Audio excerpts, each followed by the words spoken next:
Meanwhile, coalition forces have been gaining ground in Iraq and Syria against Daesh. And according to a new report, the terror group has also been suffering heavily losses on another front, its bank accounts. Daesh's monthly income has dropped by about 30% in the past year, down to $56 million in March. The downturn is mainly due to the falling oil production. Oil makes up about 43% of Daesh's income, and production has dropped by about a third. This has forced the terror group to impose new taxes on people living under its control, including exit fees for anyone trying to leave a city. This, along with seizures of property and businesses, make up half of Daesh's income. Well, Ludovico Carlino is a senior analyst with IHS, and which has authored the report on Daesh's falling revenues, and he explains the potential impact of the drop in revenue.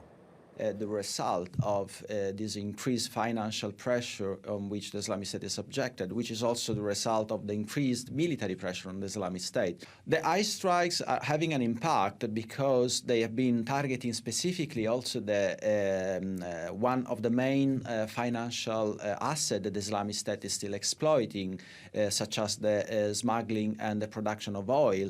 The U.S. coalition has been changing the strategy, targeting directly the oil fields controlled by the Islamic State, and all the oil fields in Syria and Iraq, which still are under the control of the Islamic State, have been damaged by these airstrikes. The main point that the Islamic State is trying to do in order to compensate is continuously increasing the financial pressure on the local population.